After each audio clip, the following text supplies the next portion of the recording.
What's up? Yeah, the sweetest thing. The whole time I was watching this movie, I kept thinking to myself, what is the sweetest thing I've ever eaten? Oh, that's a good start. Hi, folks at home. Hi, viewers. Hi. How are you? Sean Steven here. Let's go there. What's the sweetest thing you've ever eaten? It's a good start. I really struggled to think because I couldn't. I guess that I do like desserts for sure, but I can't think of anything that stands out in my mind as the sweetest thing I've ever eaten. Oh my god. I mean, I feel like me probably like after okay, so I know you've done this because you're crazy like me. Like after like a sugar cleanse, eating like an Oreo is really Oh, intense. You ever just like kind of go off of sugar and then go back on it? It's and like you get that little pain in the back of your mouth, yeah, like that oh pain in the back of your jaw. And you're like, wow, I never need to eat sugar again. yeah, and then you And get then weeks later, you get I'm acclimated knee to deep it in an real apple quick. pie. I feel nothing. I feel fucking nothing. Yeah, you really do acclimate. Yeah, you're right though. It's only when you take a break from sugar Yeah, that it when doesn't you're hit. that it that it hits you. You get that Hit. rush. I Sugar re- rush. yeah. I thought like growing up, I used to always think that like the idea of a sugar rush was was real junk science. Like when they would be like, It's a "Oh, lie. you can't have candy at school. You're going to be crazy." I'm like, "Look around. Everyone is crazy 24/7." I I know, don't think a you're Kit actually Kat. I right. don't think a Kit Kat is going to throw us off the equilibrium. I never understood that either. There would always be like moms with their like little sons, and it's always a boy, sorry, like a hyperactive little boy. And they're like, oh my God, no, Kenneth can't have sugar at this party. And He's I'm going to just go like, nuts. Kenny is already off his fucking rocker. Well, exactly. It's like I named to this little boy be Kenny. to to live in a world where a miniature candy bar could throw you into a state of peril is is crazy. That's no world that I want to be in. I refuse to play in that. I refuse to play on that field. Playing that sandbox. No, I don't want that either. But I was thinking about that the whole time I was watching this movie The sweetest because thing. the sweetest thing I've ever eaten. And I really couldn't land on any specific memory. And even when I was thinking about like the language, like sweetest thing, I was like, I don't know if I want that. I don't want the sweetest thing. No, you don't. I want something sweet. It's so funny that your mind went here. I was just like, what the fuck is this title have to do with anything? What is You're the sweetest thing? Love? Is that what they well, meant? I don't think that the movie arrives at what the sweetest well, I have an idea of what they think what the girls think the sweetest thing is, but Ladies. it seemed more like a easy way to rope in songs that had the word sweet in it because Oh, maybe. there are like four songs that they cut to where the singer says the word sweet in the That lyrics, and that seems to be the only reason that the song was selected for the soundtrack. you have like as solid as a bet of any theory that that's true. That's how off the chain this movie. Yeah. And then the other thing that I was thinking about is that, okay, maybe my struggle to think of The a sweetest memory thing. with the sweetest thing I've ever eaten and also sort of being repulsed by the idea of the sweetest thing in the world. That's sort of the same emotions that I had with watching the movie, which was that like Equal parts. maybe this movie is maybe this movie is the sweetest thing, and that's why I feel so uncomfortable because it's too much. Too much sweet. I'm Kenny in the classroom now, and I'm out of control with this I'm movie. infinitely embarrassed by that like example I just gave. But it's Yeah. okay. We're among Kenny's- friends. Kenny just threw his headphones across the room. Kenny's like, what the fuck, man? I thought that was I don't thought my even know secret any was safe. Kennys. Not anymore. Do we have any housekeeping up top before we read the synopsis? Like, I feel like we had some apologies, something to acknowledge.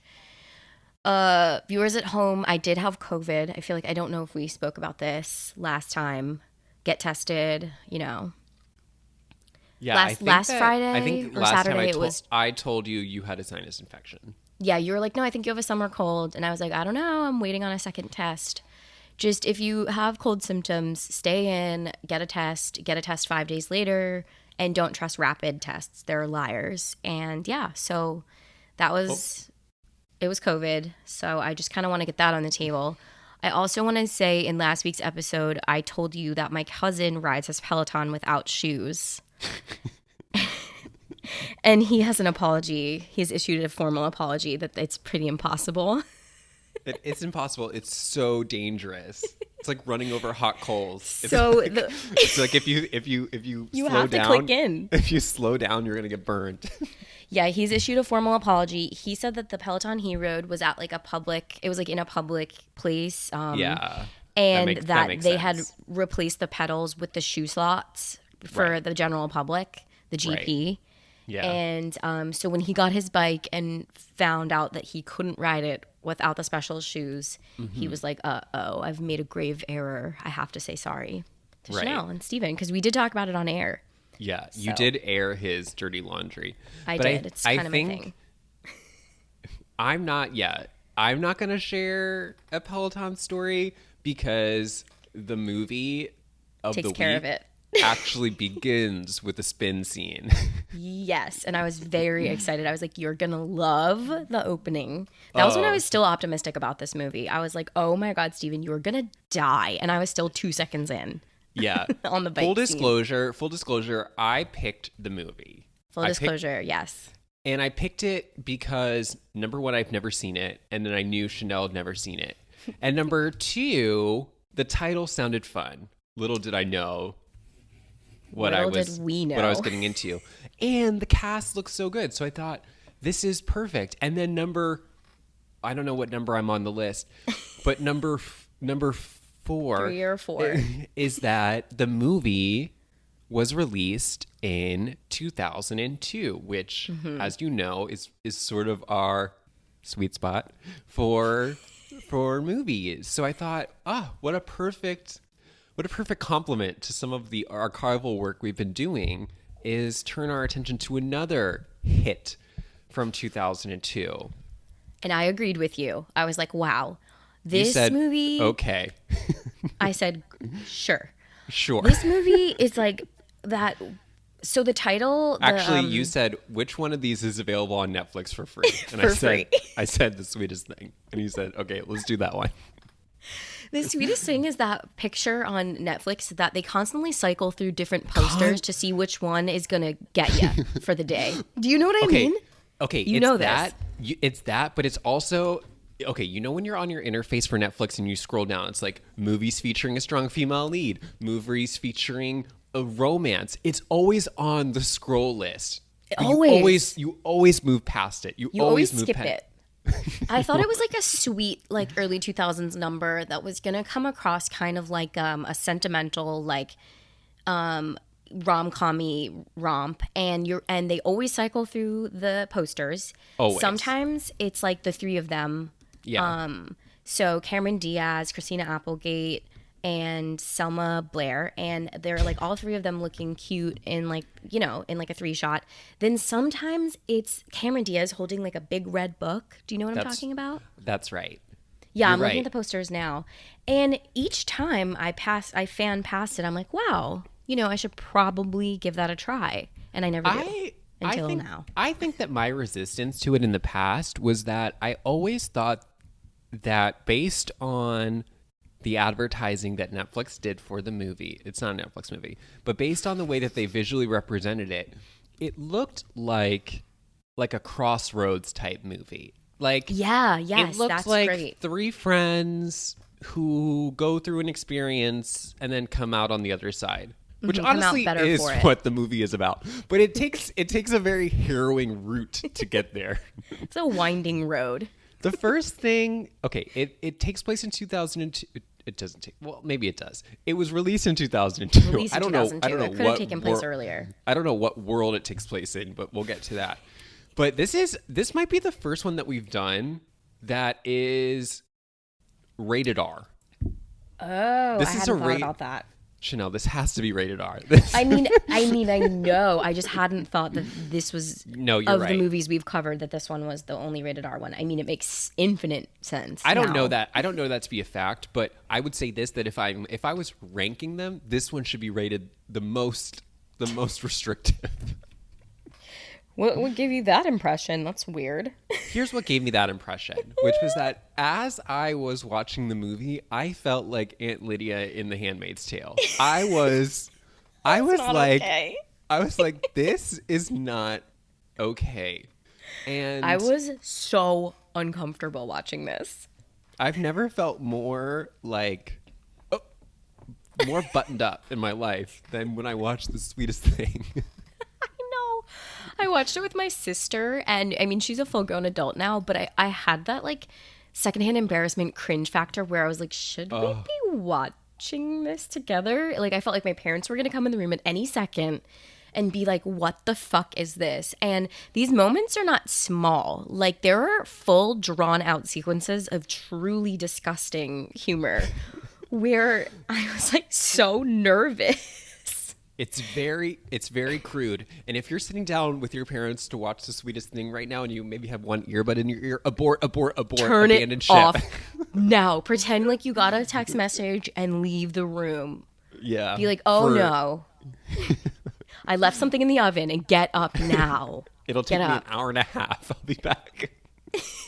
I'll be back in 1 hour and 29 minutes. 9 minutes. It's just shy under. Now, what's funny is that, okay, the movie on Netflix is an hour and 29 minutes. And isn't there like an extended cut? Okay, that keep is going. that is the extended cut. Shut up. Because as we will get into it, there is a song and dance number in the movie that was not included in the theatrical release. And we'll get to that in a minute. It's definitely rated R, if not R plus. It should be. It should be R plus. I want to add that. Okay, I think we're ready to dive in. So let me read our little production summary. Yeah, this was sourced. Yeah, I want to compliment you for taking the reins on this one. I have no idea what this movie's about, so I'm like very happy that you compiled this for us. It's about everything, and it's also about nothing. About nothing. All right. When it comes to dating, Christina Walters, Cameron Diaz has a golden rule. Avoid searching for Mr. Right and focus on Mr. Right now. That is until one night at a club when she unexpectedly meets Peter, played by Thomas Jane, only to see him suddenly disappear the next day. She and her friend Courtney, Christina Applegate, decide to break the rules and go on a road trip to find him, encountering wild and hilarious misadventures along the way. Solid work. And Selma Blair is in it. Oh, and Selma Blair's in it. Solid work. I think that the only thing I want to add to that summary is that they think that they're going to Peter's brother's wedding. Right. That's like the only important information. There's a big twist. You're right. Plot twist. Yes, she meets Peter at the club, and his weirdo brother Jason Bateman is talking like he's getting married. So they get on this road trip to Jason Bateman's wedding. You're right. But that's it. Other than that, great job. I don't know where this was sourced from, but we're really getting ahead of ourselves in terms of we are the action of the The Sweetest Thing. With the summary out of the way, let's meet our characters, shall we? It's 2002, and we had our feet firmly planted on the East Coast, but this movie is going to take us west, where it's a whole different world. This is a different 2002 than the one that we saw on the East Coast. Yeah. East Coast was a little buttoned up. West Coast, fancy free. Fancy free. And it really does feel like another world. It feels like another world. The movie opens with interviews from men who documentary? who are telling us about a woman. Yes, Christina Walters. And the reviews are not great. They've had some pretty bad experiences with this woman. Christina Walters? Yeah, I heard about her. I don't know why I gave him a New York accent because, like, we are, like you just said, we are not in Kansas anymore. There was some fun humor in them. Like, there was one guy who was giving a negative review of her as a human being, and in the background, inexplicably, was a woman trying to put reams of paper on a shelf but couldn't reach it. I don't know why that was happening. I know. Wait, were they at their like respective workplaces? And then one guy was in a cycling class. He's like, Christina, yeah, I heard of her. She's crazy. Another guy got a bloody nose as he was talking about how terrible of a woman I know Cameron Diaz is. I was like, wow, she must be a terror. Wow. Yeah, it was here's what was weird about the movie, about the opening, is that I guess that we never really saw how she like chews through men, because for 1 second did we see that. The first guy that she meets in the movie, she instantly falls in love with and like never lets him go. So the premise that she was like this man eater was never really like followed through. Because it implodes on itself almost instantly. So it really just felt like a bunch of men saying not very sweet things about a woman. I guess not that I wanted to see her behave badly, but I guess I was just ready for more. Like, if we would have gotten a montage scene of her, like, kind of like taking guys home and then like kicking them out in the morning, then it would have made a little more sense when she met this guy and then she had all these feelings for him. But literally the first time she meets a guy in the movie, she is in love. So yeah. I mean, it goes with I think this movie has premise issues. Not that I wanted the movie to be longer. Not that I need the movie to be longer, but it really needed another half hour because I felt like there was a lot It would have been sweeter if there was. I just needed a different movie. Okay. No, if they're gonna paint her as like a man eater, brings men home, such a tease, leads them on, chews him up, spits him out. You're right. We needed to see that in the first 5 minutes of the movie. Yeah, we could have had another club scene. Yeah, what we got was not that at all. She's just like a little bit flirty. Yeah. And then I feel like they were trying to make it so when she tries to set up Selma Blair with Peter and she's like, that guy was being a dick. And he's like, what? I'm a dick? It's like, that was them being like, look at her being so mean to guys. You're right. I guess in that 5 second scene, we were supposed to connect the only two dots in the movie. Okay, got it. But okay, so after these men give their reviews, I almost threw up because there was a over the city's shot, aerial shot of San Francisco, and I don't know if you caught this, but when it zoomed in on her street, the camera jerked so hard to the right that I felt ill. And got whiplash. I wrote that down. I go, ow, I got whiplash because the camera work, and there's some things that I couldn't ignore with the camera work. The camera work was very interesting. But when it cuts to the street, and this is kind of a repeated scene, and maybe we can unpack what's going on. A lot of the movie, we see women struggling to walk uphill.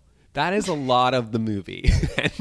And we already know Cameron has like a track record of like treating every day like it's her first day with legs. So this was tough. Right. So she's walking up the hills in San Francisco, and I know that this is a topographical reality of the area, but there are hills, and I would imagine she has to walk uphill at some point during her day. So I can't fault that. But she's added in some dancing, and she's dancing up the street. And I'm telling you, her dancing in this movie was unlike anything I've ever seen before.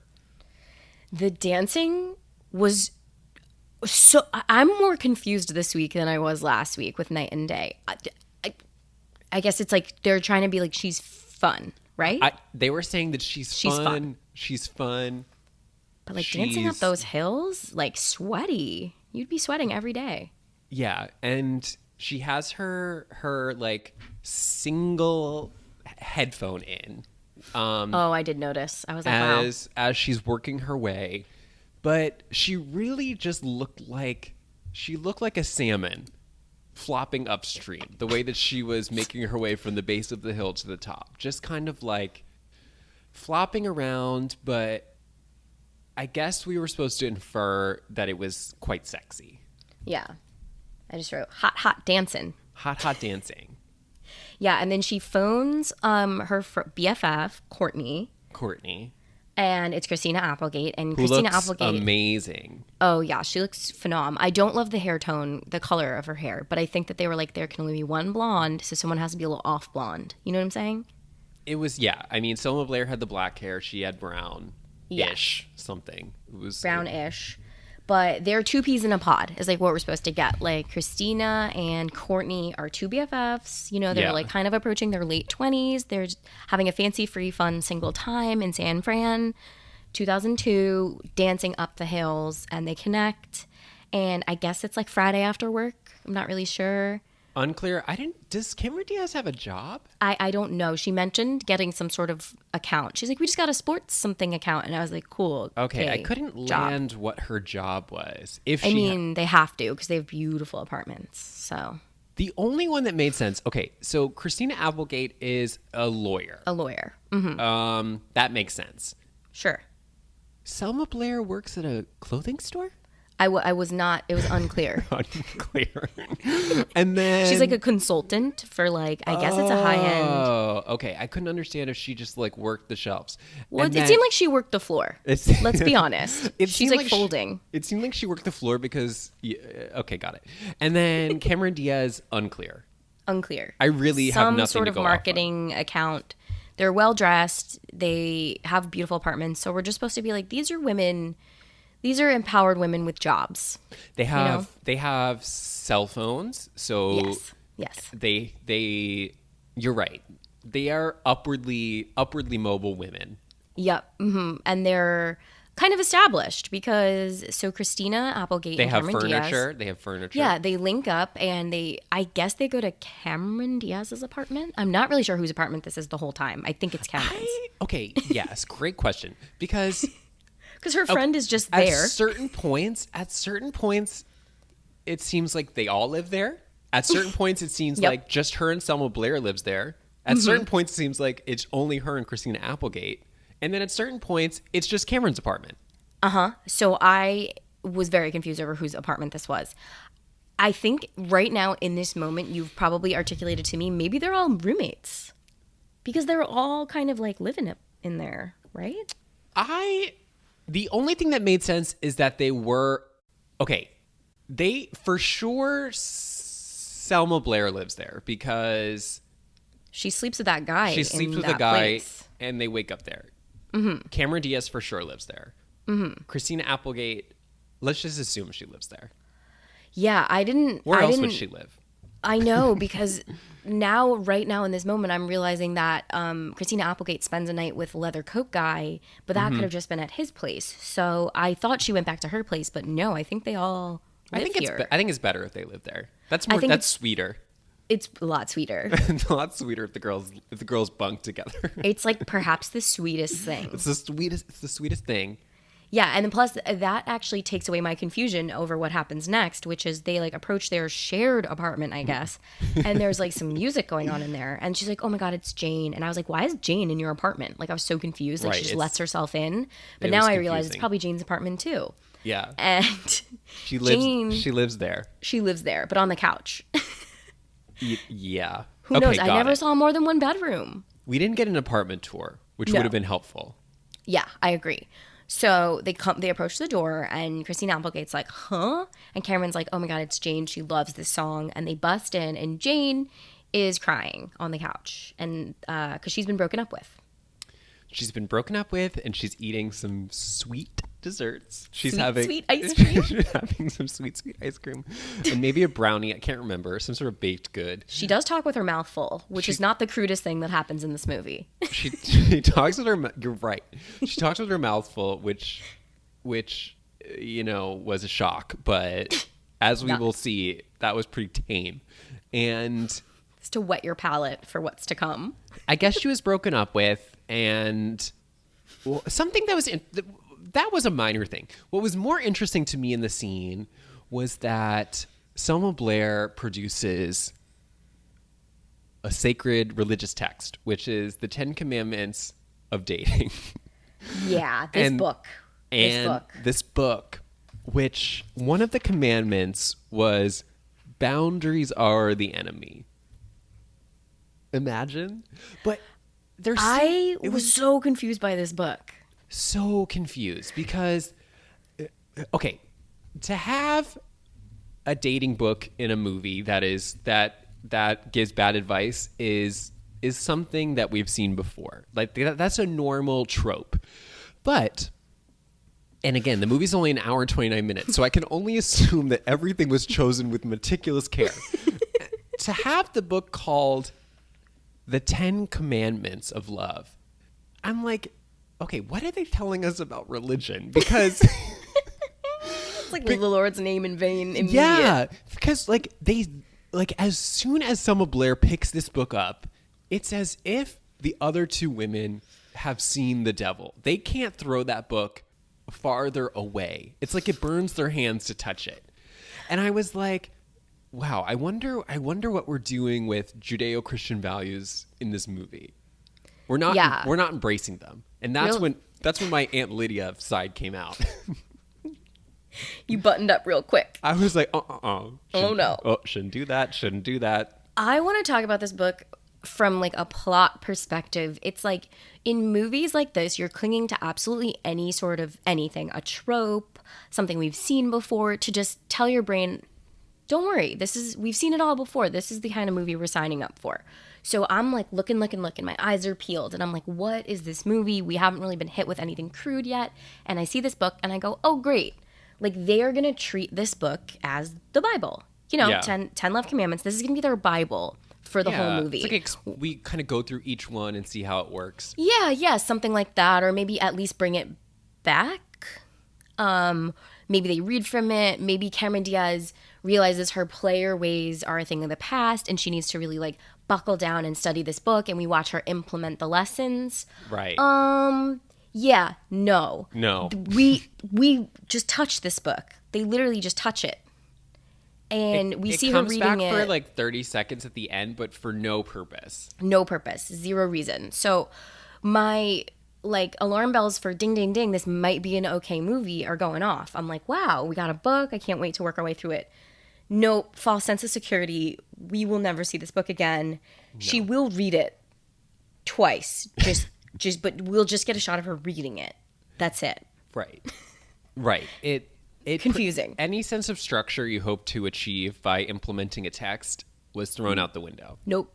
No such thing. Because they throw it away and they say, we're going to go dancing. Let's go dancing, sweetie. Let's go dance. Sweetie. Let's go dancing, sweetheart. Sweetheart. And they take her out on the town. And these are some real hot ladies because they get right in. They cut the line. Oh, they get right in. And then that whole line of 100 people groans. And then a bouncer yells, shut up. Shut up. It's Cameron Diaz, you fucking assholes. Yeah. They go into the club. And... Yeah. And I don't know if you noticed. This is the most light I've ever seen on in a club in my life. It was very... It's like daylight. It was very well lit.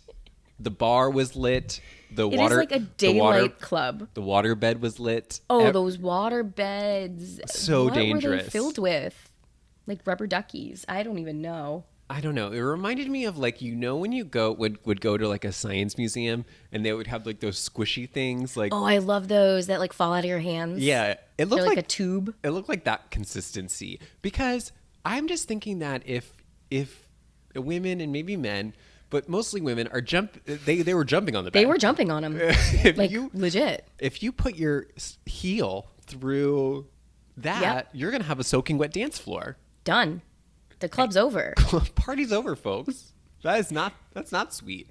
No, that's not sweet. And I didn't see a single sign saying keep your stiletto off this waterbed. If there was a bin for shoes, makes sense. That would have made sense. And maybe sharp jewelry, a little safe. Bedazzled jean pockets. And maybe an attendant who is standing there to kind of say, okay, you're good, you're not good. You can get on the waterbed. But there wasn't any of that. Yeah, in terms of rewrites already, I want a bouncer standing by that bed saying, "Hey, no jumping." No, like a lifeguard with a whistle. Yeah. No jumping on the waterbeds. Please. But if anything, the waterbed was the most normal thing in the Part club about this because the behavior that I saw in this club was unlike anything I've seen before. Not human. Not human. At first, I thought Cameron Diaz was doing a bit with her dancing, but then I realized that no, serious. that's how she danced on the street. So, so this is her, and she is living her truth. Yeah, her and Christina Applegate are living their truth. I think we're supposed to get that all eyes are on them. They're like the two hottest women in the club. They're the hottest girls there. They're like so just like they don't care. They're so carefree. Boys like look at them and send them drinks. Like that's the vibe they're going for. And they were definitely going for Selma Blair, Jane being like the undesirable, which is rude when she's the brunette because I really internalized that as a child. Selma Blair was sitting in the corner, and granted, she was getting over getting over a breakup. Yeah. But like, she looked like Samara from The Ring. Her hair was like covering her face, and she was just like looking down at the ground the whole time. Yeah. And like mousy is the word that comes to mind. And like the guy at the bar very clearly states that like the two drinks are for Cameron Diaz and Christina Applegate, not Selma Blair. Like the two blondes. Not that one. Not the Samara from The Ring girl. Not Samara. So yeah, they're trying to get Jane out there, and she's like real upset. And then cue Peter. This is like this is Peter for the movie. He walks past. He's the main squeeze. He's the main squeeze, the sweetest guy. And I wish I would have known that when he walked by. Me too, because he looks disgusting. I just like was like, oh, this is when Peter appears on screen and Cameron Diaz doesn't ask for consent but touches him inappropriately. Yeah. Gropes his ass. I really thought in my head, like, oh, this is the scene that we were promised in the beginning where Cameron Diaz is gonna be her She's gonna be a player. They call her a player. Her sour self, her not sweet self, her sour self, and like go through this guy. But like she does violate him, and then they strike up a conversation. Yeah, she squeezes his ass and she like pushes Jane into him, and she's like, "Here, this is Jane. Go on off." And he's like, "Hey Jane, sorry, like I have to go meet up with some friends or whatever." And then Selma Blair is like, "Oh my God, he doesn't like me." And Cameron's like, "That guy's such a dick." And like I said, this is not a club that has any human behavior, so it's very quiet in there. So he hears. He heard her. Normally at a club like this, you would expect like to have conversations. It's where you have to lean in close and like talk in someone's ear, like hi. But they were speaking normal volume. I couldn't even really hear the background music or anything. It was very just clear. No speech. And this was a club that also, and we'll see it later, a club that would also is not afraid to play a slow dance song. Nope. So you're right. It's not a loud club. Yeah, and so Peter's like, "Wait, what? Did you just call me a dick?" And I guess I can only assume this is their meet cute. Now we know that. In the moment, one of the worst meet cutes I've ever seen in cinematic history. His hair is terrible. I hate his hair. He looks. Peter. Sorry, Peter, if you're a fan. I know that's not his real name, but I don't even know who the actor is. He looks old. Yeah, like too old for her. That's what I'm saying. Too old for her. Yeah, and he's not even. He's like a couple years older, but still, it's just like this guy is who we picked, Peter. Or just maybe not even old, but just like. And I hate to use this language, but they're not on the same level. Like no, not even close. Like not even close. Like okay, the guy who sent them drinks from the bar was objectively much more attractive than Peter. Leather coat guy was hot. Yeah, I know. That was so confusing because you saw the movie. They could get it right. They had it right. They just chose not to. And by the way, and like this is something that we've talked about with literally every movie we've done, but I've said this same sentence before, but I believe it to be more true for this movie. This movie is okay. One of the only objective strengths of this movie is that the male characters serve no purpose, like at all in the movie. So like they could have put any guy into the Peter role. Mm-hmm. Anyone in 2002 who's hot. And this is who they found? And this is him. I know. It's mind-blowing. Didn't feel that. Okay, Peter to me didn't feel like the sweetest thing. Nope. Not even close. Not even close. Not even close. He's not the Oreo after a sugar detox. No. He's just a guy. Yeah, he didn't make my back molar go, ow. Ow. He's just some random, and you're like... And then so they have this kind of like flirty conversation, him and Cameron, but it's really confusing because visually what we're getting is not what's supposed to be like the main squeeze of the movie.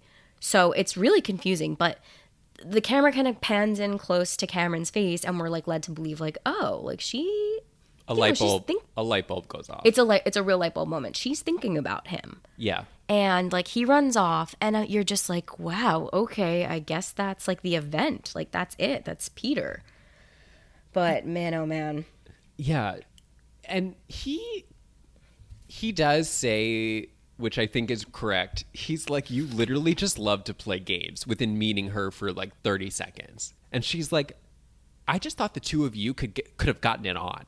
Mm-hmm. And what's so strange is that as they're having this very like antagonistic dialogue, yes, we're also supposed to remember that they're in love.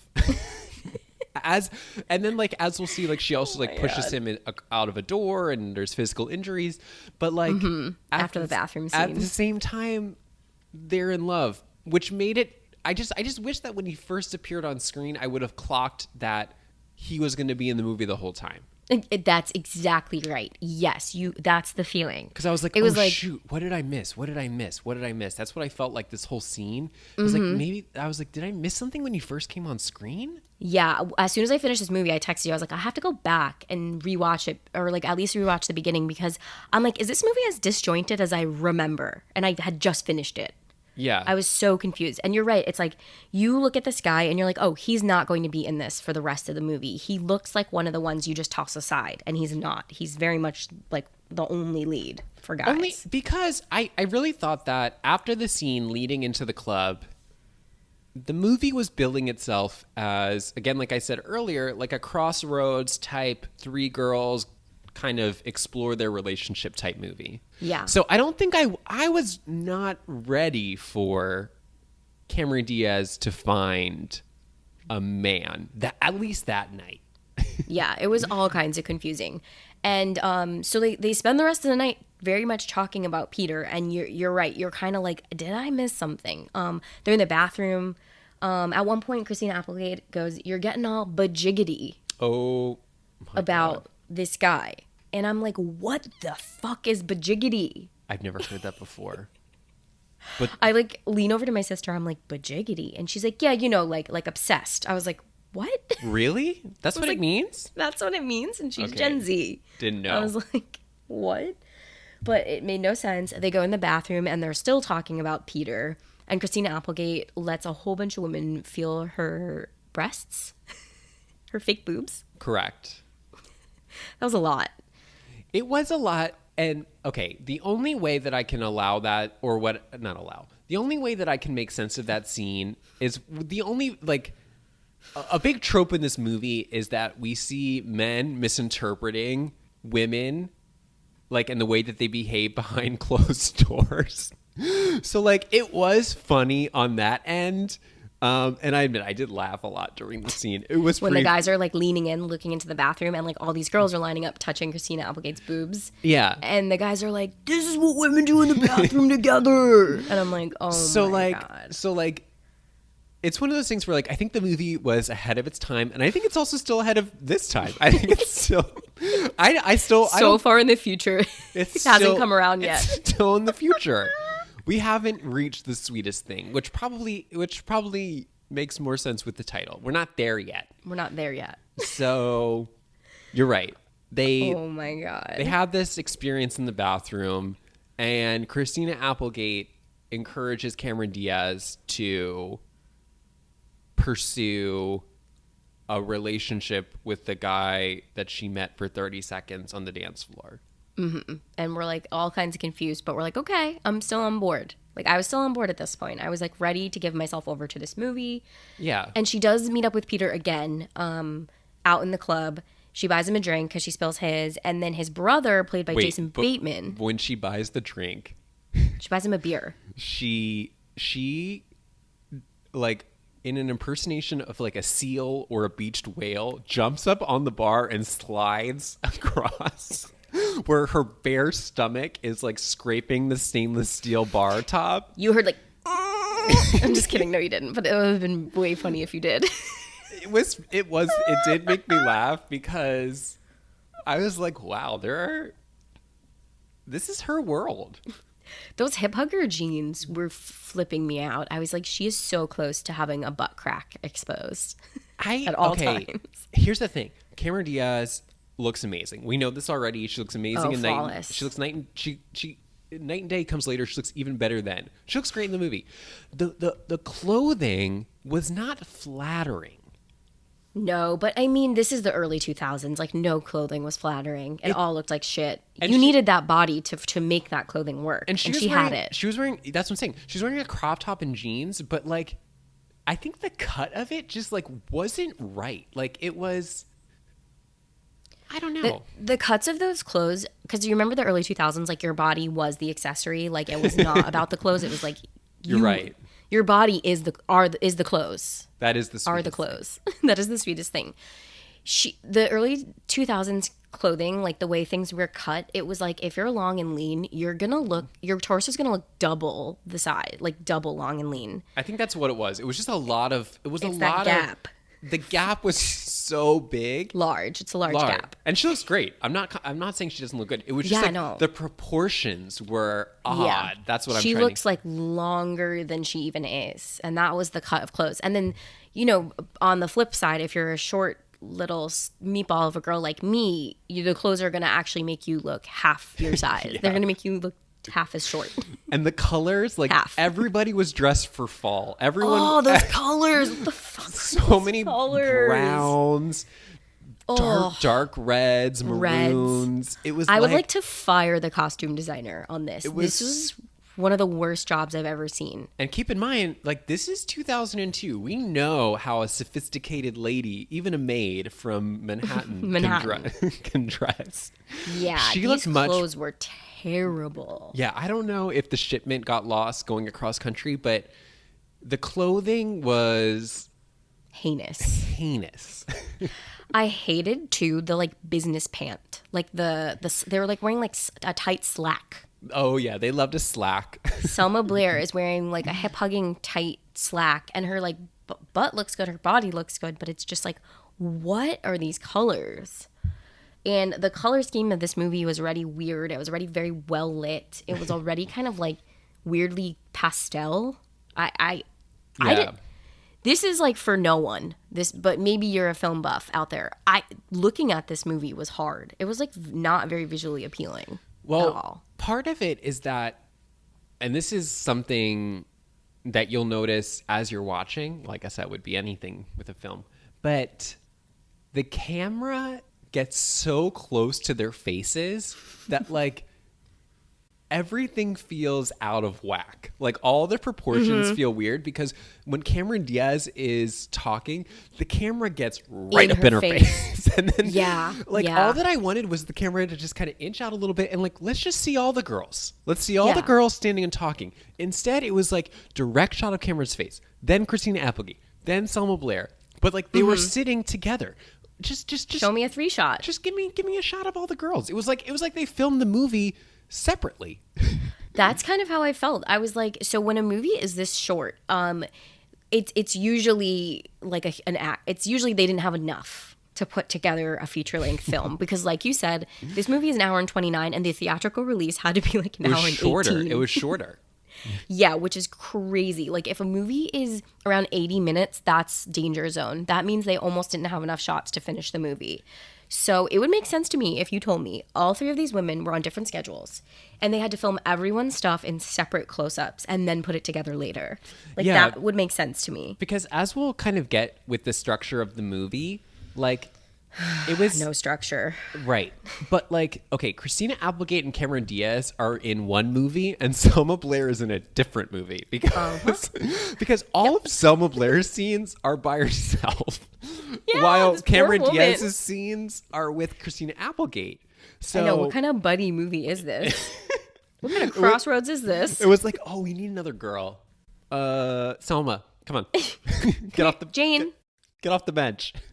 Yeah, I would love some behind the scenes on what went down filming this, making it, what happened from script to screen. I want like an expose on this movie because I'm sure there's a lot there. Yeah. But yeah. They're at the club, they're flirting, and then Cameron Diaz finds out that Peter, whatever his name is in town. So she thinks for a bachelor party for Peter's brother. And they're at the Four Seasons that night, and it's their last night. They invite her to come back to the Freddie Mercury suite. They let her know exactly where they're going to be. And now, is like, the wedding the next day, or is it a week, or is it like a week later? It can't be the next day. Wait, no, I think they lead you to believe it's literally the next day. So I think it's like Saturday, because doesn't he say we're getting married Saturday up in like Somerset or something? Okay. It really doesn't matter, but yeah, it's almost the next day. Yeah, it's within the next 3 days max. So maybe this is a Thursday night and the wedding's on a Saturday. But like the timetable of this movie is incredibly short. It takes place within 72 hours, essentially. Yes. Yeah. Correct. Yeah, so they're like telling her to come back to the suite, and you see the camera pull in one of those uncomfortable close-ups, and Cameron's like mulling it over. She's like, is this going to be the time? This is what they want you to think. They want you to think, is this going to be the time that I'm going to be different and actually follow through? Right. Instead of like discarding this man for trash, which we've covered makes almost no sense. Like, we didn't get that from her at all. We never really got that she's this man-eater, but okay, fine. So she goes home that night, and Christina Applegate has gone out to get it on. Wait, but before they leave, he goes... Oh, you want to stick around. He goes, no, this is the last line from the club. Okay, okay. I need to leave the club. My eyes hurt. We need to get out of this club. My eyes are killing me. He goes, have a nice life. And she goes, you too. Yeah, I know. I was like... Yeah, Anyway, the first pass at that too, I was like, so we're never seeing him again. I was like, okay, have a nice life. He's getting... Well, we don't know that he's getting married, but he's going to have a nice life. Okay, continue. Yeah, I guess on second pass, that line actually makes sense because he's like, all right, I'm going to get married. This could have been like something for me, but have a nice life. Great. It makes sense on second pass. First watch through, you're like, huh? What? Okay, that's what you're going to go with, buddy? Fine. But yeah, so she goes home. She doesn't go to the suite, and we just get a night of regret from her. Yeah. And Christina Applegate has gone on to hook up with Leather Coat Guy, who we've pointed out is the hot one. Hot guy. And she's just like, you're such a loser for like going home and not going. If you're hearing this message, that means you're at home and you're a loser. Also, if they're trying to like paint Cameron as like a man-eater who like flirts and spits guys out and like leaves them out to dry, it's like she's a prude. She like doesn't do anything. She just went home. She gets dressed in her head to toe pink pajamas, full pants, full sweater, and she goes to bed. Mm-hmm. And she has an inappropriate fantasy. Yeah, that's all I'm gonna say about that. But that's all we're saying. But she does get room. Okay, this is in her dream. She gets room service with so much ice cream. So many sweets. So many sweets. But the guy, Peter, in the dream was so sweet because he had the hotel remove all the calories from the sweets. So she could have as many sweets as she wants. And when she finds out that the sweets are 0 cal, she goes, all right, dig in, baby. You've often pointed out on this podcast, but it's worth mentioning again. I feel like this could have been a Ghost of Christmas Past, Present, Future scenario. Yeah. We could just live in this in these hypotheticals where Cameron is like, just on a fever dream trip with, like, this whole movie could have just been a fever dream of her on sweets. She wakes up at the end. I think specifically because the movie is 2002 and we saw Made in Manhattan and 2 Weeks Notice, and like while those movies were like bizarre in their own rights, they were and we can say this now after watching this, they were much more grounded in reality than this. Like Shockingly so. Shockingly so. Like who would have ever thought that those were the grounded ones? I'm like, the main to manager pipeline is real. I believe in it because this movie is like, it's grounded in a world unlike anything I've seen before. So like we're led to believe that this scene where she eats 0-calorie ice cream is such a bizarre fantasy dream world, but I'm like, it's not that different from the rest of the movie. If anything, the same if anything, vibe. the dream is more real. Like low-cal ice cream is a thing. Like Halo Top is in the Frozen freezer section. Yogurt. Yeah. So like Tasty delight. like having low-cal desserts is not like this crazy thing. Like it really grounds the movie. If anything, I'm like, oh, that you're right. Okay, maybe that dream is the only real moment of the movie. Everything else is a dream. And the rest is a sugar coma. This movie takes so many departures from what should be the plot, too. Yeah. It's like, I'd argue there is no plot. But this dream is just like a 2-minute little sideline of any forward motion whatsoever. And they do it multiple times over. You're right. But like, okay, so here's a good example. Like in the movie Meet the Parents, right? That movie is fun, and it also takes place over the course of a weekend leading up to a wedding. But it feels like we're constantly moving towards this wedding. Mm-hmm. This movie also has a similar timeline, 72 hours leading up to a wedding. But from beat 1 of Meet the Parents, you know that the last scene in the movie is going to be the wedding, and we're going to explore how we get from here to there. Yeah. With this movie, I have no idea that the ending is going to be trying to get to a wedding. So it's like, I don't know where we're going. Me too. And so when she wakes up, she picks up the phone and she goes, San Francisco, please. And she Four Seasons in San Francisco, please. And she calls the hotel, and I guess, it's a weird phone scene because normally in those phone scenes they let you hear what the other person says. Yeah, nope, dead silent. They were like, we don't even want to pump this in after the fact. They're like, just assume. And she calls the hotel, she calls the suite, and she goes, oh, okay. So like it was unclear if like they were never staying there, if they had already checked out, if they refused her phone call. Like why her phone call was not placed was confusing to me. Yeah, I know. So I was just, you fill in the blanks yourself. It's one of the few moments in the movie where they give you your own creative license to just fill it in. Yeah, you're right. They were really, and I said, okay, they've checked out. They really empowered the audience there to plot their own adventure. This was like a write your own adventure. But for one reason or a million, she doesn't get in contact with Peter in the hotel. So I was like, and you're supposed to be bummed. You're like, shit, damn. Yeah, like, oh, that could have been so sweet. So the girls naturally go to, I guess, brunch. Oh God, in Chinatown. And this is not great. I don't know how long the sequence is. It actually feels like a million years, but it's like another 20 minutes of derailing whatever semblance of plot we might have. 20 minutes off the beaten path. 20 minutes off in an already short movie. Short movie. They go to, and that's a good point, because when they get to Chinatown, the first shot, which is kind of a cool shot, is Selma Blair and Cameron Diaz are standing there. And Christina Applegate arrives on a trolley. Pretty fun. And so fun.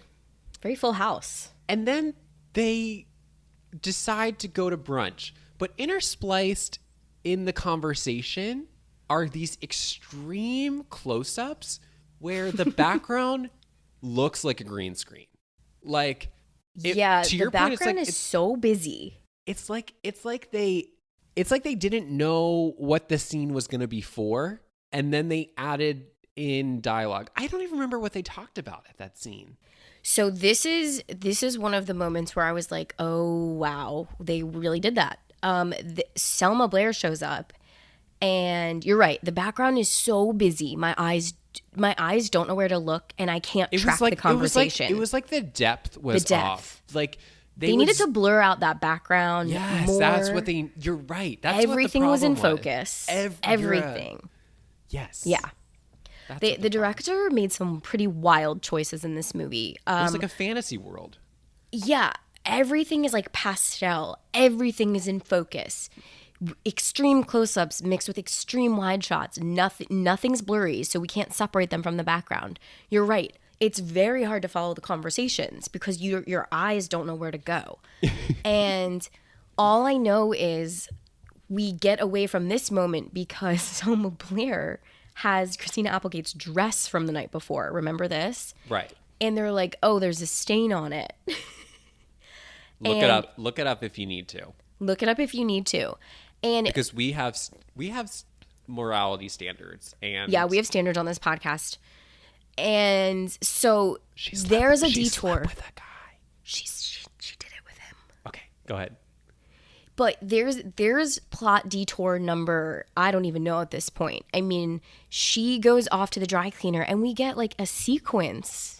Chanel, that scene is like 10 minutes. It's like a 10-minute sequence of Selma Blair at a dry cleaner. Trying to drop off her dress. With a crudely stained dress.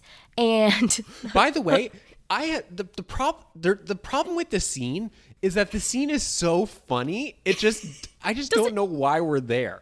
It makes no sense to follow Jane's character. It makes no sense. We go with her to this dry cleaner, and she knows the dry cleaner. A field trip comes in. They're like, oh, students, we're going to learn about cleanliness today. A priest comes in. Her priest comes in, gives her a hug and a kiss. And then the leader of the group is her teacher. She's like, oh, Jane, I haven't seen you since 3rd grade. And meanwhile, the man who runs the dry cleaner, he doesn't know what the stain is. He's scratching at it. So he's sniffing it. Tasting it. It's like, oh my God. If the movie was about Selma Blair, fine. I would understand. But it was just bizarre. And so bizarre. And so long. That was so long. It was a really long scene. I'm like I said, they had nothing to build out this movie. Yeah. I can tell. So there's that. Okay. Then they go back, they meet us back at brunch, and another scene. Okay. This scene completely derails any forward motion. I really have to dance around this scene. If you need to know what we're talking about, go to your Google, whatever search bar you like, type in song The Sweetest Thing, and you can watch it. But there's I don't want to say it once and then bleep it.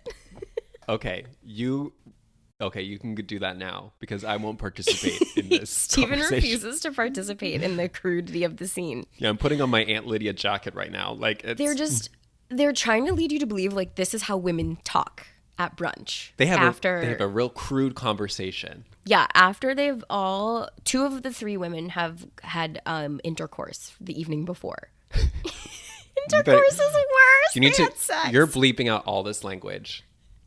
2 of the 3 women have consummated relationships the night before.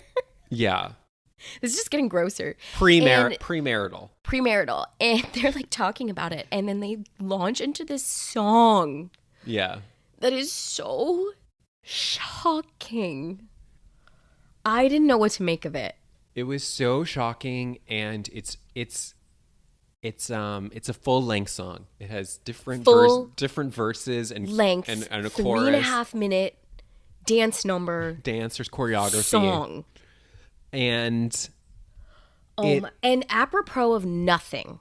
No. Like it is just jammed into this conversation for no reason.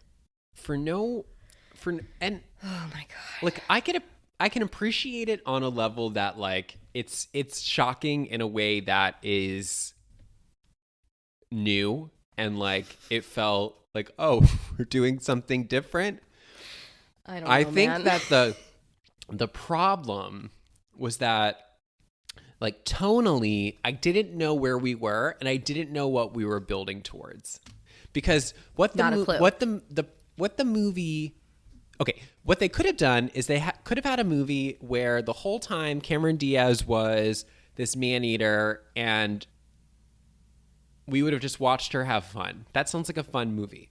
But Yeah. they're playing with this idea where she says one thing, but she's actually something else. Because while she's singing this song, it's intersplicing a conversation where she's talking about being in love with Peter, or at least being in love with the idea of who Peter is. And Christina Applegate is like, oh, like you need to go to the wedding and lock it down. Yeah. And this is where the movie takes another sharp left where you would have gotten whiplash. So you blink and you miss it, but apparently at the brunch, Cameron Diaz says, we should go to the wedding. I missed it because Christina Applegate says, Courtney as a character says, like, we're going to go to this wedding. And Cameron's like, I can't go to Peter's brother's wedding. And she's like, we're going to Peter's brother's wedding. And you blink and you miss it. But cut to the next day. transitions into a road trip film. Okay, cut to the next day. Christina Applegate shows up in the nastiest blue suit I've ever seen in my life. And she's like, come on, get up. We're going to a wedding. And Cameron Diaz is like, who's getting married? She's like, Peter's brother. You agreed. You said we would go. She's like, you told me you wanted to go, so let's go. And Cameron's like, I was joking. And then Christina Applegate's character goes, 50% of what people say when they're joking is actually true. Oh, right. I was like, is that a real figure? I was like, she's trying to like scientist her to death, like doctor her. Okay, also I was saying to myself, are they invited? Are they invited to the wedding? I didn't think they were even invited. I don't think they were. They don't know where it is. They don't know where they're going. They just have a town name, Somerset. Yeah. And the plan is they're going to drive to Somerset. They're going to get off at the exit. And as Cameron Diaz says, we're going to drive around till we find a church. Till we find a church. Yes. And quite literally, that's what they do. That's literally what happened. I am interested in this next segment of the film just because it is such a departure from like the rom-com we've been building. Now we're getting buddy comedy. Now we're getting road trip film. Buddy comedy that leaves one of the girls out. I felt bad for Selma Blair. Yeah, Selma Blair stays home and just works the floor at her job, I think. We think. Yeah, it's pretty ridiculous. But this turns into a road trip movie and more hijinks ensue, one bit cruder than the next. I will say this. What I enjoyed about the movie and give me a road trip film. I laughed a lot during this movie. And I will say that like I can at least appreciate the fact that I really never knew what was going to happen next. Like, I didn't know we were going on a road trip. I didn't know we were going to Chinatown. I didn't know there was a waterbed. Like, in the same way that like Made in Manhattan, 2 Weeks Notice, Miss Congeniality, like you pretty know what's going to happen next beat by beat. Or if anything, maybe there's 2 beats, but like one is 80% more likely to happen than another. With this movie, if you said you knew what was going to happen next, you're a liar. You're a liar. You're not sweet. You're sour. You're not my friend. So I when we got in the car, I said to myself, just relax and enjoy it. Like, let's go for a ride. Because I'm done. I'm done trying to figure out where we're headed. So confusing. We're like 45 minutes deep. You're right. And now we're on the road? I did look at the time and I thought, we don't have that much time left. We have like 35 minutes tops to wrap it up. Yeah, we're more than halfway through the movie at this point. The structure of this movie was truly bananas. You couldn't guess a single thing if you held a gun to my head. And I was like, okay, great. Now we're on the road. Fine. Whatever. They're on the road and immediately something stinks. And they find... pew. This is... Maybe this was gross. A big thing in 2002. But in the same... Okay, Cameron Diaz goes on an investigation in the backseat to look for something that smells in Christina Applegate's car. Yeah. And she finds a duck foil dessert. Yeah, which was that? Okay, which is so strange. And I guess it was expired. That's the joke. That's the joke. But why was the foil in the shape of a duck? Okay, but don't you remember in 2 Weeks Notice, Sandra Bullock also, remember she gets that foil duck dessert? What? Remember? Yeah, wait, why is this a thing? It was the same year. So I was like, maybe we're missing a cultural reference, but like, I'm going to live Google as you talk about the duck. This is the second movie where there's been a gag around a foiled dessert, like a dessert wrapped in foil, shaped into a duck. And what's really funny about this one is that when they discovered the source of the smell, Cameron Diaz throws it out the window and it flies around, and then it flies back at them. It was pretty funny. I didn't understand the duck foil thing, so I wrote that down and I was like, was that just a visual gag just so that when it came back at them, it looked like a bird flying at them? I was like so confused by that. Which I think it was. I'm just saying that in the context of seeing 2 Weeks Notice, where we have not the similar gag, but we have a similar prop being used as like a joke, I'm like, maybe it was like a popular dessert of the day. What is the origin of giving leftovers in an aluminum swan? Oh, swan. I keep saying duck. Well, I've been calling it duck foil too. I barely got a hit on Google. What is the deal with the foil swan? Reddit. Maybe we can do, you know what we can do? We can look some information up and we can begin our next one with an investigation. Wow. An investigation. Reddit says, this is just a really quick thing so we can get off of it. Reddit says a few high-end restaurants would wrap leftovers in a foil swan. Weird. This missed me. This really missed me.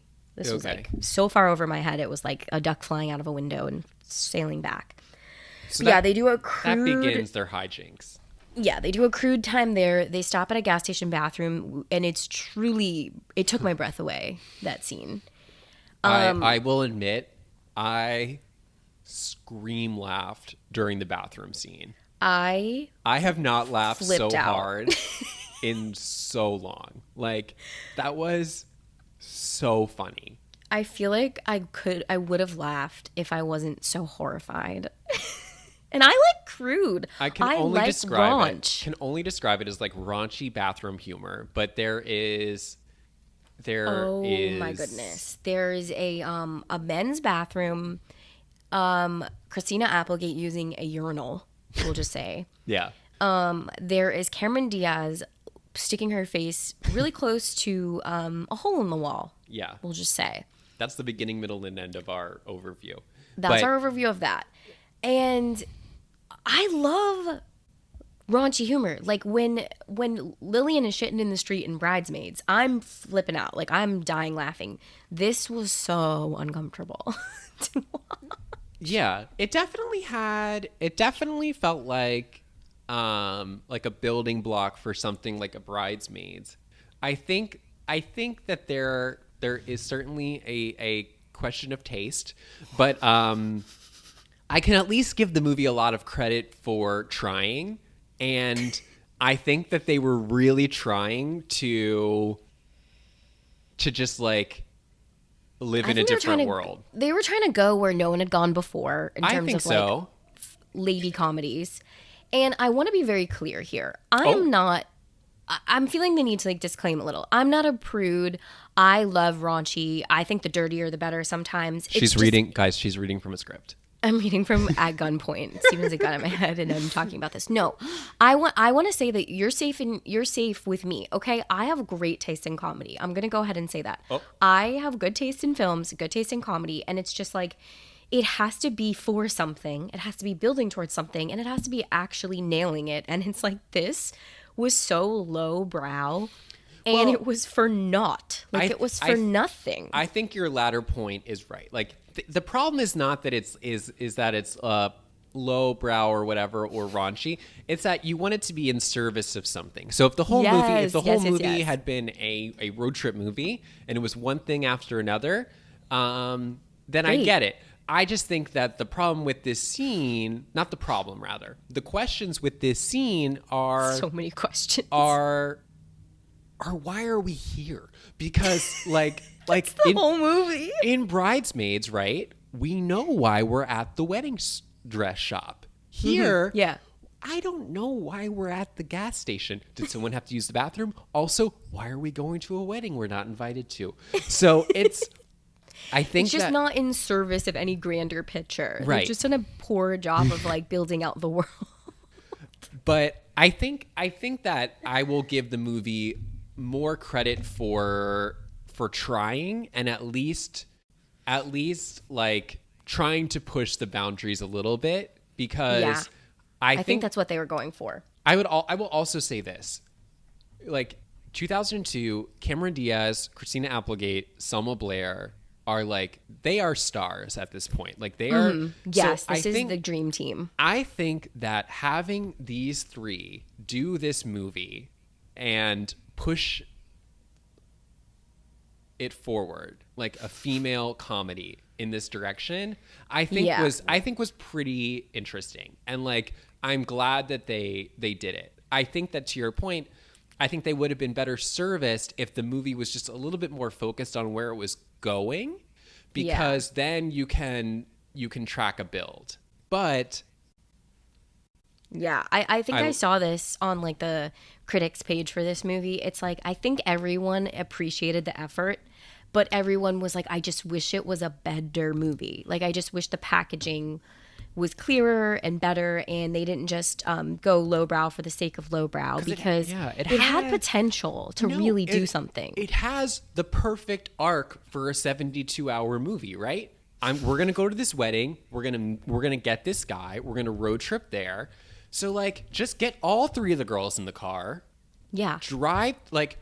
And I love a movie like that. I love like an overnight, one day sort of movie. Here's what would have been better. Okay, in the beginning, we would have had a montage of different nights at the club. Every night she sees this guy. Every night she takes a different guy home, but on her way out, she always looks at Peter and is like, damn, who is that guy? And then something about him. He's shiny. And then this one night they have an interaction, and he tells her, this is where I'm going to be on this day. I'm going to, and then I'm going to be gone for a while. So she has a reason to go to the wedding. Like, if I don't see him this day, he's going to be out of town for work, whatever. Wow, I feel like I'm watching this movie. Then the three of the girls pack up and they head out in their Saab wagon, which I love a Saab. I think they're so chic. This car was really cute. So chic. And then they drive to the wedding, and it's like, we could even have a countdown timer. Like, so we know how much time is left to get there, because that's the movie that I think they thought they were making. Yeah, I agree with you. I'm so on board. It's like, that would be the movie, and we get to heighten and explore the hijinks each time. We love these sections in movies. It's the fun and games section. It's like so Monster-in-Law, where they're pranking each other back and forth. That's the section. Yeah. So like, this section of this movie has just like infinite potential. And okay, fine. You want to go lowbrow with it? Fine. Do the whole bathroom explosion scene where, they get all wet from the By burst the way, pipe. we saw the bathroom explosion scene in 2 weeks' notice. We're not opposed to it. Yeah, we're into it. We love it. It's just, package it better. So come on. So they go from essentially one fantasy world to the next. So they leave this bathroom, and they go to soaking wet. They go to, I wrote it down. Who's the boutique? What's her name? Yeah, what's her name? They're in town, and they need dresses for this wedding because the bathroom pipe has burst and they're soaking wet, and they make it a point to pull over on the side of the road and show us their granny panties, which I thought was actually kind of funny. Yeah, they do a dance. Vera's House of Beauty. Vera's House of Beauty. And they make the one self-aware nod in this whole movie, which I was so on board for. They look up and they go, do we have time for a montage? Yeah. And I was so into that. And they do. And they do. And we get them at Vera's House of Beauty trying on outfits. And they're just like all these various fun characters from movies. And it was so fun. So fun. Yeah, they dress up as iconic movie characters. Unfortunately, there was a Grease reference, but loved Cameron as Sandra.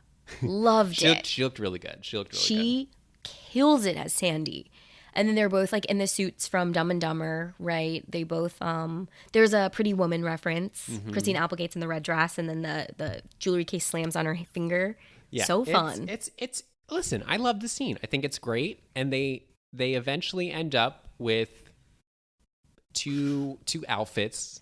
a real sight gag, just seeing them in these goofy outfits. Goofy outfits. Because, yeah, the real joke of it is Vera is the only dress shop in town in all of Somerset. 20 miles is the nearest dress store. Yeah, nearest dress store is 20 miles. And so they're kind of stuck with Vera's fashions. And they're, you know, they're old-fashioned, I guess. They come out in, like, Cameron's in full head-to-toe hot pink.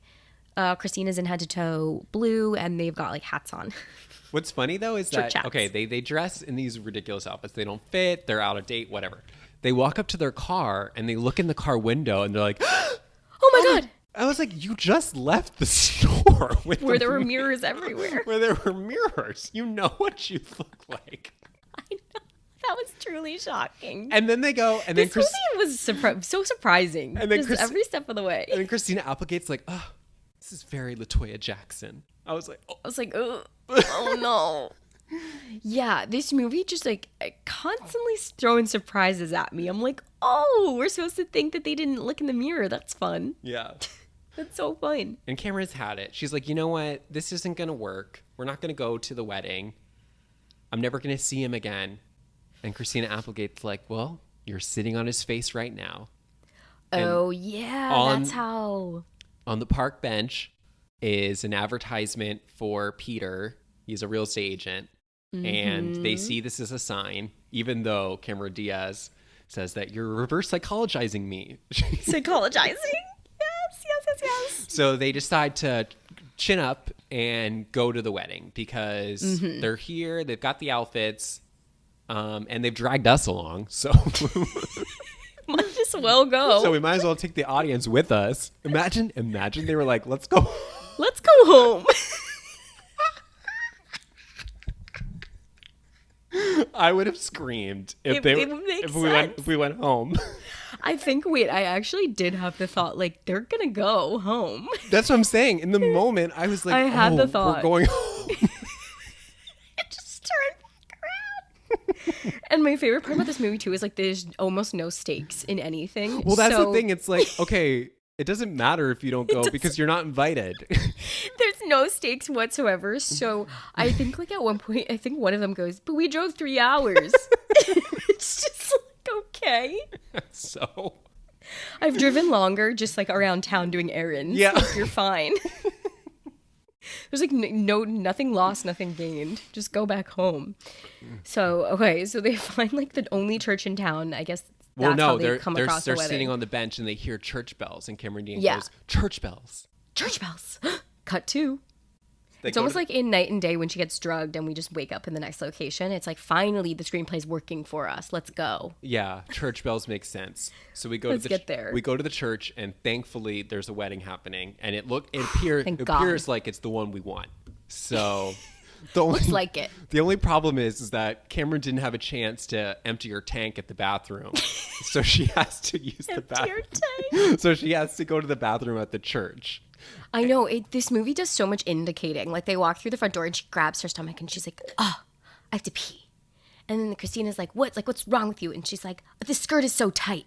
Yeah. It was like, just say you have, just go to the bathroom. Just go to the bathroom. Just go. So don't tell us. Just go. Christina Applegate is going to go save some seats. And Cameron Diaz asked the usher, and the usher's like, it's in the back building. It's in the back. That's in the back building. Yeah, that's in the back building. I'll take you there. So she goes to the back building, which she finds pretty easily.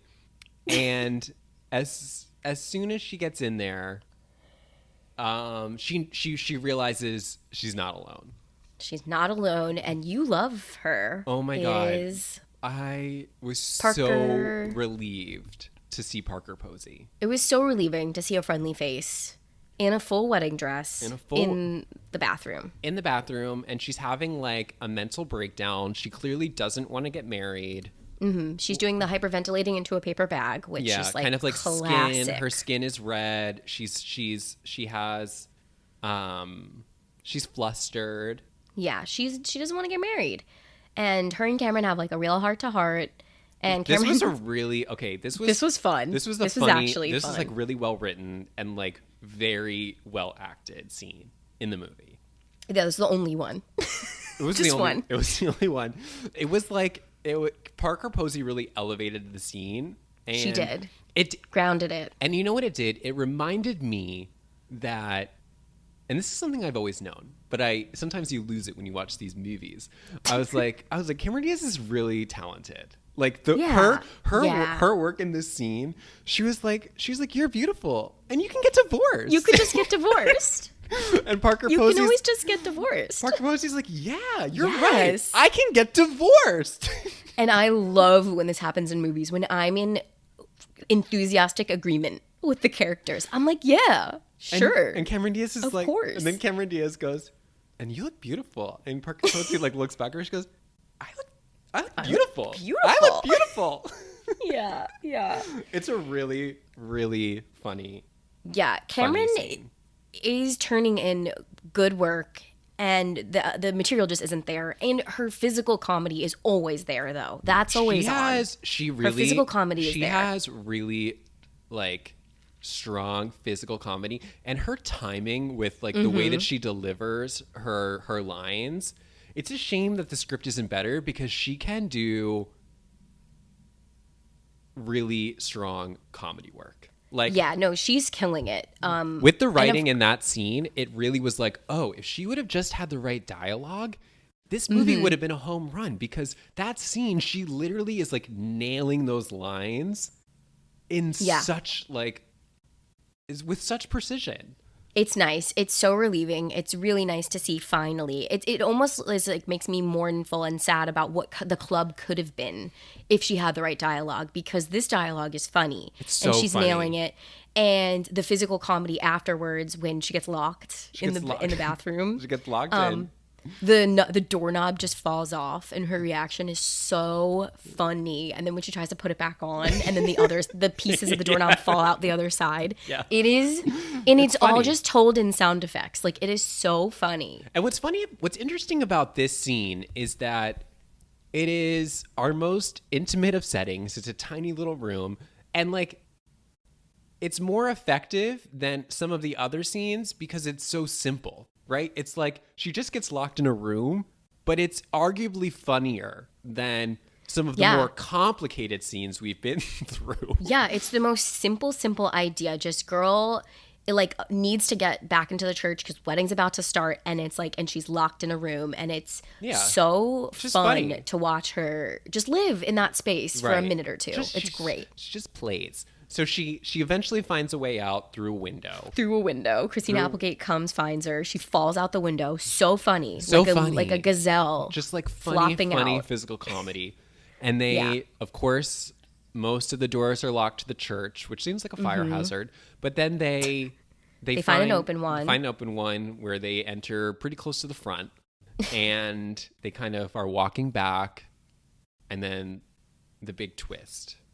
Big reveal, whiplash number 2 moment for the camera work. Ow. It's like, I'm here to marry, and it's like Parker Posey, not her name, I just don't know her name. Parker Posey and they show you Jason Bateman, and then the camera does a really quick and it's Peter is getting married. Peter's wedding, which Have a Nice Life at the club now makes sense. Yeah. Now we get it. And they're so embarrassed. Christina Applegate delivers spot on lines. Oh, this isn't the Moisha bar mitzvah or whatever she says. She's like, this isn't the something bar mitzvah. I forget the last name she gives. It's pretty funny. It's really funny, and you're right. They're frustrated. They've driven 3 hours. Yeah. Now let me say, I mean, if we're done with the church and the wedding, like they get out of there, and at this point, the structure of the movie really started to actually confuse me, because we have 30 minutes left in the movie, and I was promised, or I wasn't promised, let's be honest. Nothing's a guarantee in this movie. No. But there's 30 minutes left, and you're like, wait, the wedding was supposed to be the end. Right.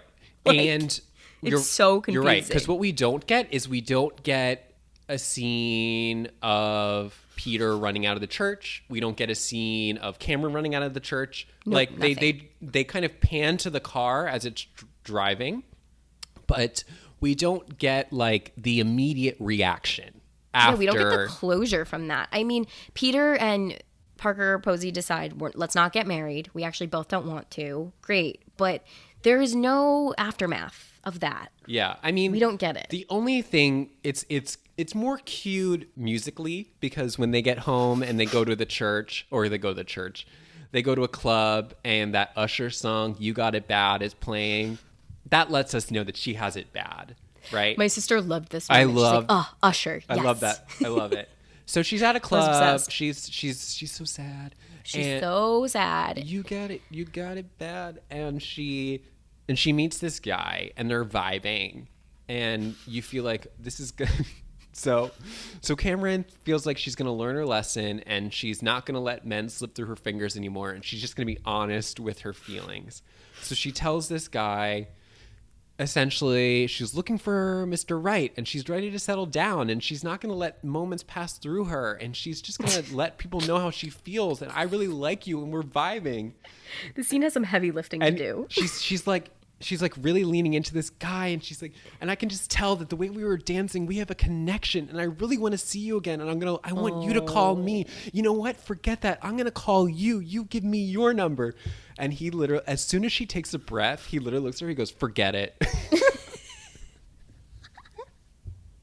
I want to say that was also some brilliant Cameron work, and the camera is on her almost the entire time, because this man is serving one of the worst reaction shots I've ever seen in cinema history. Yeah. He is so just one note about it, and the comedy is coming, like, she's pulling all her weight in this scene. She's really working for that salary that she took, which I read was a third of the budget. Great.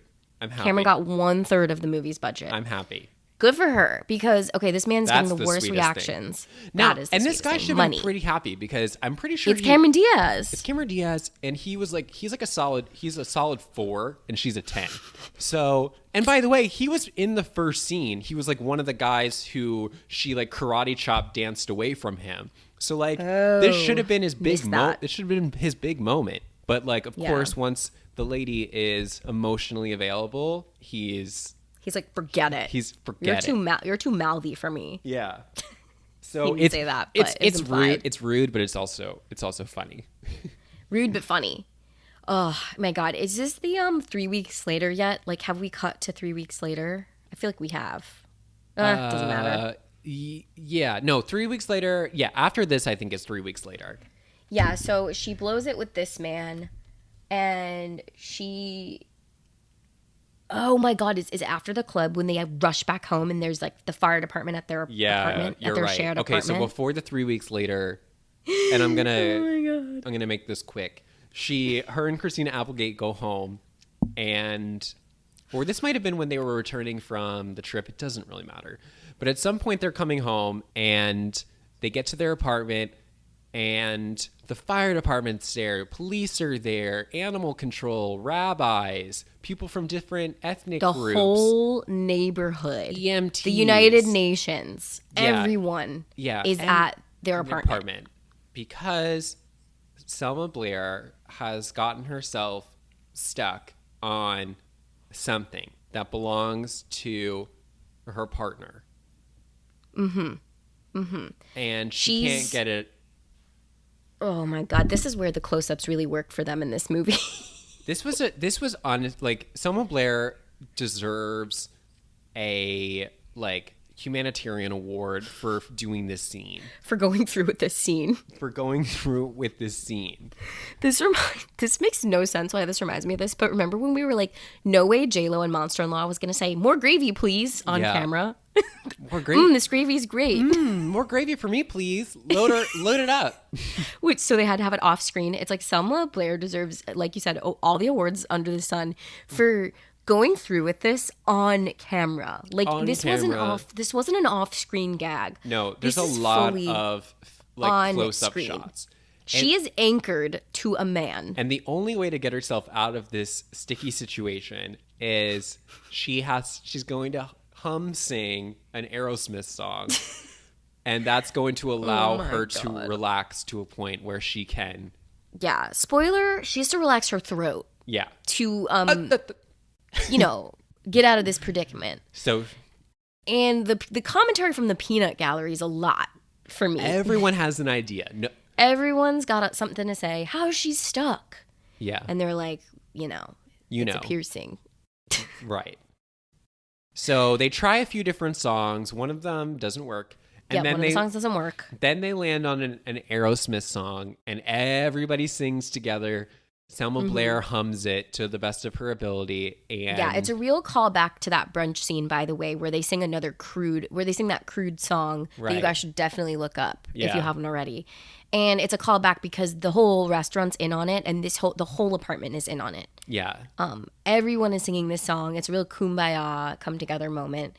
And surprise, Selma Blair unlatches herself. Yes. She is successful. And everything is okay. So all is right in the world, and yet another. And by the way, plot. this is how the girls reunite. Like, I know. It's yet another plot point that literally kind of just wasted some more time. Well, okay. Again, it's one of those moments where I can appreciate it on a level of trying to do something new and trying to be outrageous. The problem was that we've had such a distance from Selma Blair that it's almost like, what are you doing? Like, that's what I would say to Selma Blair if I walked in, because I haven't seen you in a while. And, like, there are all these strangers in the apartment. That really got me. What are you doing? What are you doing? So, like, it was a weird to reunite with her in the moment, because we've only spent like 5 minutes with her. So it's she doesn't have a lot of screen time collectively. Not enough for me. So and it's inappropriate to. I'm not saying this to be rude to Selma Blair. This movie isn't about her character. No. Like you said, we need all three of them in the car. The sheer fact that all three of them aren't in the car, it's like we don't need Selma Blair's character then. It's actually kind of irrelevant. That's what I'm saying. Her plot makes no sense. So it's just like we don't need to be here right now. I just wish she was in the car with them. That's all. Me too. Like, I'm actually saying give us more of her or get rid of it completely, because it just makes no sense. And there was no reason why Selma Blair wouldn't go with them. I know. She's their friend too. She's their friend. And, like, I think she could have missed a shift. At the Men's store. Warehouse. So it was a bizarro choice just to have her stick back home. So I guess essentially at this moment, we're led to believe that, like, the girls are back together and they have each other. This is the 3 weeks later now. Like, they're live, laugh, loving in San Francisco, sort of. Oblivious to what's going on the West Coast. Just, it's not happening in their world. Right. So then one night, they're coming home from a club. Yeah, and Peter, surprise. Peter is asleep at the door. At her front stoop. Yeah. And, like, pretty romantic. Christina Applegate is like, hey, check it out. And she gets out of the way, and it's Peter. Yeah. He looks deceased, by the way. Mr. Prince Charming himself. Slumped over on a dark alley. It wasn't like, typically in this shot, you expect to see the man standing upright with flowers. Peter was slumped over with his head drooling against the door. Yes. And they reconnect in truly some of the most baffling dialogue in the whole Selma movie. Blair screams in his ear to wake him up, which did make me laugh. I feel like a better title for this movie, for me personally, would be Waste My Time. Yeah. Waste My Time. Because so he gets up, Selma Blair screams in his ear, he gets up, they reconnect, Cameron Diaz and Peter, the love of her life. And it's like... He's like, surprise, I didn't get married. And she's like, yeah. What?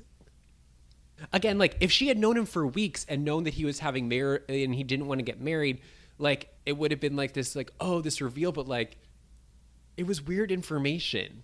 So weird. Also, he didn't lead with it. It just happened a little later. Right. Like, he didn't just lead with, oh my God, I love you so much. I'm so sorry I let you go, blah, blah, blah. I didn't get married. No, they lead with, like, a bunch of other nonsense. Couldn't tell you. Then that info comes out. Then she decides, okay, let's kiss. I hope you're good. Not yet. Not yet? Okay, I'm definitely jumping the gun because I don't care. So they take me through it, Steven. They have a conversation, and I don't know how it ends, but she dismisses him. And then what happens, and I thought this was interesting, we have a shot of Cameron walking down a hill. And Instead of up. Instead of up. No, wait, they do kiss, and she says, you're a bad kisser, and then she kind of, like, No, but she's that's like, the second scene because he leaves, right? He leaves. She follows him, and he goes and buys flowers.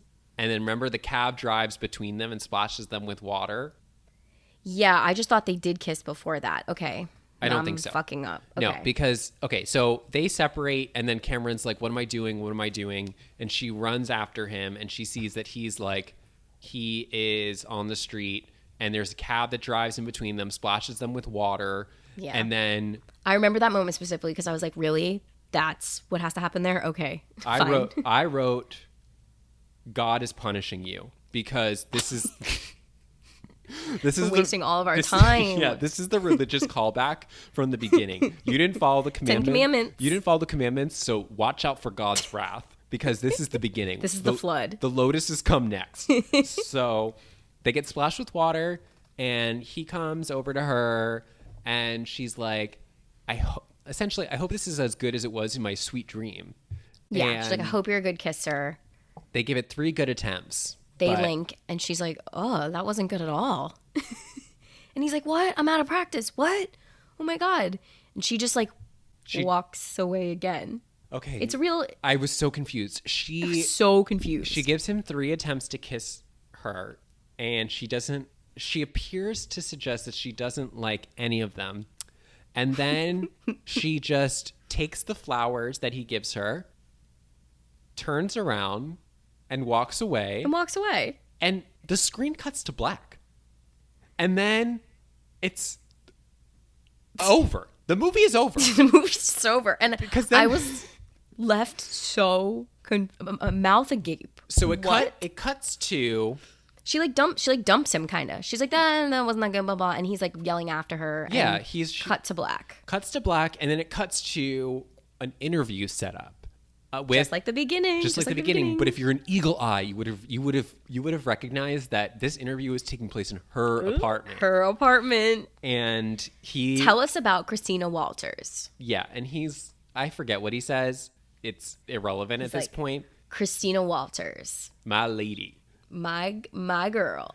And then I was like, okay, and then then they reunite. They reunite in like a very early 2000s way. Like they're all like giggling on a couch. Okay, but the whole cast, here's my not just him and her. Okay, but in this scene, the camera pulls back, and it looks like Christina Applegate and Selma Blair are, operating the mic and the camera. Are we then to believe that they also conducted the interviews at the beginning of the movie? I know. I wrote, is this a documentary? Are they self-producing it? Like, yeah. What? So this could have been another really cool point, like plot point of the movie. Like her friends could have been like, you're in a slump. You're doing this like Mr. Right Now thing a little too hard. And like they could be in it, like doing a fun little doc to try to like. Maybe instead of working at Men's Warehouse, Selma Blair was like a documentary filmmaker. Yeah, filmmaker. And that'd be fun. And she was putting a documentary together. But you're right. Yeah. Like, they cut back, and then it could be like an intervention sort of movie too. They're like, we want to talk to you. Yeah. Look at this footage of you dumping men. You're nuts. So you're crazy. So they jump on the couch together, and all of them plus Peter are there. Yeah, Peter's part of the girlies now. And they cut to the side table where there is a photo from their wedding day. Yep. So Cameron and Peter. They're married. How and why, I don't know. Because that was a sigh, fam. Because I'm telling you guys, after she walks away from him on the street with the flowers and says, we're done, we get no information except that in the next scene, they are married. They're married. And the documentary from the first frame is still happening. Right. Now, and then the movie ends. Now, after the movie ends was my favorite part of the movie. And so fun. I love behind the scenes. Movies need to bring this back, but essentially they are doing the credit sequence and they intersplice the different people, director, whatever, with bloopers from the movie. And it was like, where has this gone?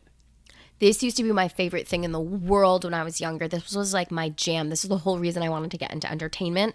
Bloopers are so fun. I love a peek behind the curtain of what was going on. And it looked like I love it. It looked like they had a lot of fun making this movie. And I love when like the stars at the very last, okay, so it's like blooper after blooper. I couldn't even tell you what they are. And it's like, they're not even fun unless you've seen the movie. But at the last one, they're all sitting on the couch looking at the thing together. And it was like looking at the camera together. And Selma Blair's like, thanks for watching with us. And I was like, oh, me, you're talking to me. Lol. I loved that. Cameron like looks dead into the lens and she goes, are you watching the credit sequence or whatever? Are you watching the bloopers? Oh, yeah. I was like, I love this. So that was a real highlight of the movie for me. Yeah, it reminded me how much I miss those. And there's one scene where Cameron is just like laughing so hard in the doorway with that really just ugly purse and red shirt. Yeah, and because you she can had hear pulled the out whole some of her crew. extensions. Yeah, it was so funny. You can hear the whole crew like erupt in laughter, and that just really got me. I was like, oh, well, at least they had fun, you know? I bet when they were making this, they were like, I bet the vibe on set was like, we're doing something. I know. I want to know Like, what they thought they were making. And like, and again, I think Chanel, I'll speak for Chanel. I think I liked the movie more than Chanel did. I can say that pretty confidently. But I really, This is a pretty trash movie. I liked it. And I really think that they had this idea that they were doing something groundbreaking. And that comes across in the blooper reel. I will agree with you, and I think that I'll thank you for giving me that perspective at the very least. Like, from start to finish of our conversation today, I have come around to the idea that, yes, they were pushing a boundary, and, you know, I'm proud of them. They were pushing a boundary, they took some risks, and not everything worked, but I think that it was important that they tried. I'll go there with you. I will meet you there. I think that it is really important. And yeah, this will go down as one of the boundary pushing feminine raunchy comedies, you know. Yeah. That helped us get to a Bridesmaids, let's just say. I mean, I don't know if I'm giving it too much credit, but No, I think that you have to, like, now that we've seen it, have to at least acknowledge its presence and like what it did. And yeah. It especially when you come off of something like Made in Manhattan the same year, which is so conservative. Like, to think that this movie was released in the same year is pretty wild. Mind-boggling. It's pretty sweet. So it actually gives me a lot of hope too, because I wanted to write off the early 2000s, specifically 2002, as a really conservative time, especially with what we've been covering on this podcast. And this makes me see, no, Chanel, for every Made in Manhattan, there was a Sweetest Thing, you know, which I like to know. And I think that how we can bring this to a close is really circling back to the title. Like, this really was, maybe this was the sweetest thing. And like most things that are labeled the sweetest thing in the bakery case, you only need a bite because it's so rich. And when you eat a whole mouthful of rich, sumptuous desserts, it does hurt your jaw a little bit. And it does make you feel sick. So, it does turn your stomach just a little. But after you're done eating that sweet dessert, you realize that ingredient by ingredient, it was important. But maybe I just need a little bit less next time. You've just given us the ending movie monologue of our dreams. Yeah. Thank you for really putting a bow on that for me. Yeah, and I think that's it. And I think that's it. I think that's it. That's the sweetest thing. I would say this too. If you haven't seen it, like I was in the position of 24 hours ago, I would for sure recommend watching it. But I would also take stock of who's in the room. If there are children, get them out. If you're adults, if there are parents or any sort of extended family, get them out. If you share a wall with your neighbors, think about lowering the TV. So different considerations that I would recommend, but I would watch this with friends too. I think it's really fun with a crew. Yeah, it would be better. It's definitely better in a group, and I think that if you like us are fans of Cameron, you'll love it because She's turning in the comedic performance that we know and love. it's funny and like it's a good reminder that Christina Applegate is a star, and it's a great reminder that Selma Blair is a star. So for all those reasons, like indulge your sweet tooth. Yeah, I mean, I know I'm not a fan of this movie. I think it's a pretty bad movie, but yeah, no, I can be honest on here. Yeah, We're you all can be friends. honest. We're all friends, guys. But I do think this is one of the ones worth the watch. It is so fun and Guys, funny. it's an hour and a half.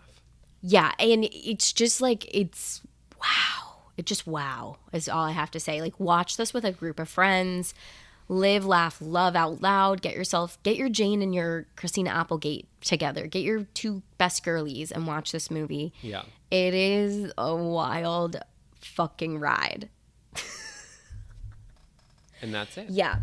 And I mean, you know, I think we did a great job rewriting parts of this. I think we fixed it for the I think we fixed it. yeah, for an even sweeter thing, the sequel. I think that there could be actually, how about this? I think that I would like to see a sequel called An Even Sweeter Thing, starring these three ladies again, Bring them back. getting into even more hijinks. Yeah, I'll take these three again. Oh, no, for sure. No problem. Put them in a different situation. Sure, I'm there. I want to say that I thought that this movie would be career ending for whomever this director was. And it wasn't. So in case you guys were worried, this is the director of Cruel Intentions. And he has a long, long career after this. I love Cruel Intentions. Yeah, he does Cruel Intentions 1 and 2, which probably is why he brings back Selma. Mm-hmm. And he does Just Friends. So, you know, this movie hurt no one, okay? It didn't stick to anyone. Sounds like it hurts you.